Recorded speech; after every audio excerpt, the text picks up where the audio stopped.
Hello, welcome to my channel. My name's Kristi. Today's video is going to be a little something different. This is a series that I had originally started over on Instagram and TikTok. I've also added a few of these to my YouTube shorts, but I realized a lot of you guys don't see those, so I wanted to compile it all into one video for you. This is my unpopular opinion about keto and low carb. Let me start out by saying this is my opinion. If you have a different opinion, that's fine. We can still get along. So remember to play nice in the comments. Before I pull up a chair and get started and go over all of these with you, let me just say, if you're not subscribed, I would love to have you over here as a part of my YouTube family. Make sure you hit that notification bell if you haven't already, so as soon as I upload, you'll be notified. I'll have all of my social media platforms that I'm on listed below: Pinterest, TikTok, Facebook, Instagram, so that way you can just click on them and they'll take you on over. Also down in that description box,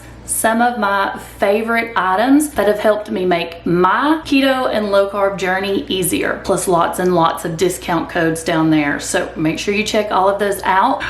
Okay, let's pull up that chair and get comfy. These are in no particular order. Now, the first one that I'm going to start with, a huge pet peeve of mine. I had to get some hot tea for this one. This is all about ketones. You cannot go on to TikTok without there being a keto influencer over there pushing ketone supplements on you. I honestly don't even think they know what keto is, or if they're even doing a keto or low carb lifestyle, because everything you see over there is MLM and ketone pushing. And those MLM ketones that they are trying to get you to buy are insanely expensive.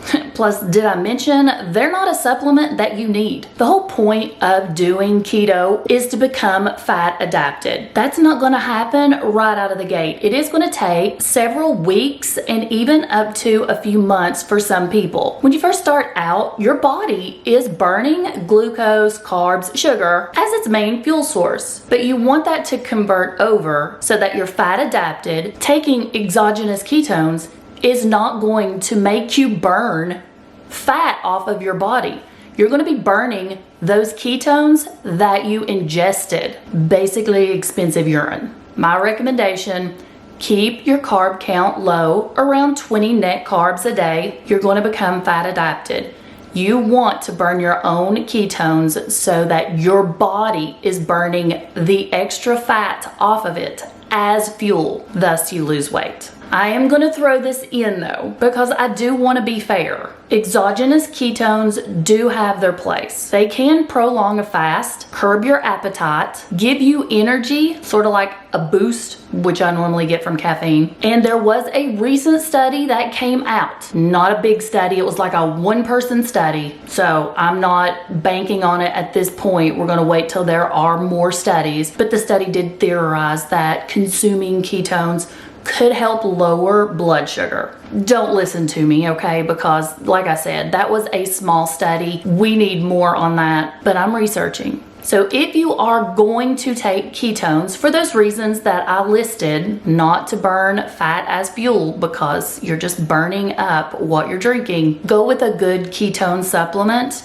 Do not purchase those fruity little frilly drinks that are from the MLM companies. You want something that's going to be cleaner. Not that I'm the keto police or anything, but hey, that's just my opinion.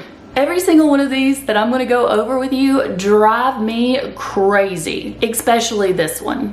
And I know you've heard it too. You go to eat something or you post a question on a board and you get, "That's not keto." Seriously. Guess what? Keto is not a food.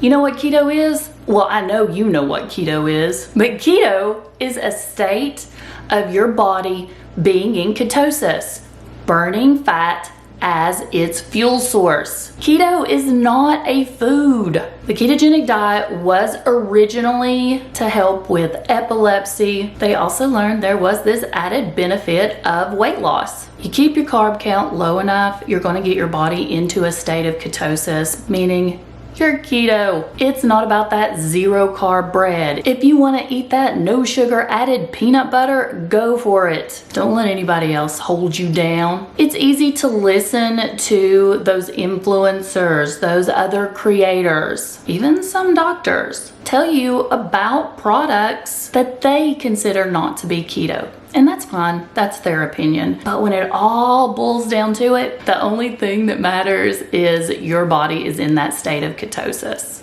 And if you can do that, having that zero carb bread, those low carb tortillas, that peanut butter, people, I am not giving up my peanut butter. The occasional piece of birthday cake. I mean, a birthday only comes around once a year. It's not like you're doing it daily. Then I say go for it. It's okay. This is one that I wasn't sure I was going to bring up. It was in my series, but recently the way I think about keto has changed. So originally in the series, my unpopular opinion was there's more than one way to do keto. And I still believe that. There's strict keto, lazy keto, clean keto, carnivore, and let's don't forget dirty keto. So there are multiple different ways to follow a ketogenic or low carb lifestyle. I no longer like those labels. By adding the word clean or dirty or strict to keto, it's giving it this stigma. Makes people feel guilty. Can't we just say keto?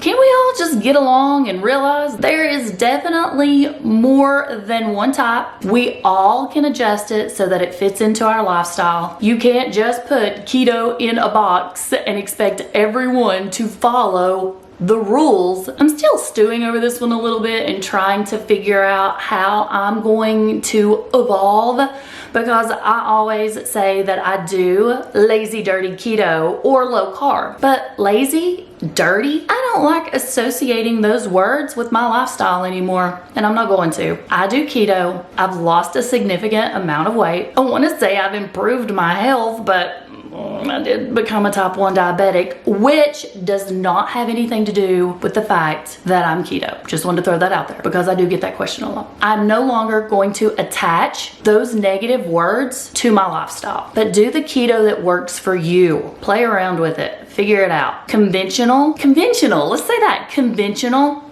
aka strict. Keto did not work for me. It was too restrictive and it caused my issues with binge eating to come back out. But if it works for you, then do it. If a more lax approach works for you, then try that. It's okay. Let's keep on moving right along. My next unpopular opinion is you don't need to exercise to lose weight. I'm not one of those people that can stay in the gym walking, lifting weights, jumping rope. I don't know. What do you do in the gym anyways? Back to the point. It's just not for me. And I am proof that you do not have to exercise a single day to lose a significant amount of weight. It's about what goes in your mouth. If you can control your weight with keto, low carb, Weight Watchers, Atkins, even the standard American diet, then that's amazing. Exercise is not required for weight loss. I know you've seen The Biggest Loser. Have you heard all the horror stories there? Those contestants had to be in that gym like 8 to 12 hours a day. When they got back home, that wasn't sustainable and they gained all their weight back. Okay, I'm generalizing, maybe not all of them. It's about what you eat. It's about what you consume. Granted, I will admit that exercise is going to be good for your health. Strength training, cardio, all that good stuff. But is it necessary for weight loss?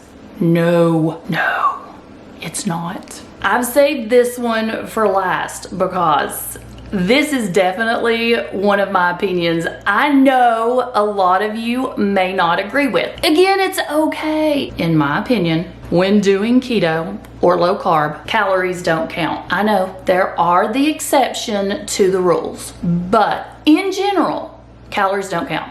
I lost over 75 pounds not counting a single calorie, not counting any macros, protein, fat. The only thing that I kept track of during that weight loss phase was my net carbs. Net carbs. carbs, just net carbs. That's all you need to track when you're doing keto for most people. So stop stressing out, tracking every little macro. It's gonna hurt. It's going to not make this lifestyle sustainable. That's not something that you're gonna be able to do every single day for the rest of your life. But if you are in weight loss mode, focus on total carbs or net carbs, because you can go either way. Focus on getting your body into a state of ketosis. You don't wanna get into starvation mode.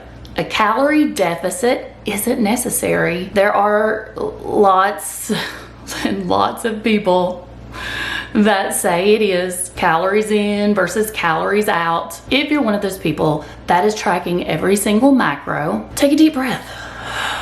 Relax. Focus on your carbs or net carbs for a little while and just see what happens. If it doesn't work for you, you can always go back to tracking those calories too. And if you feel like you need an expert opinion on calories don't count, go check out Dr. Fung. I think I'm gonna go ahead and stop because this video is going to be horrifically long at this point.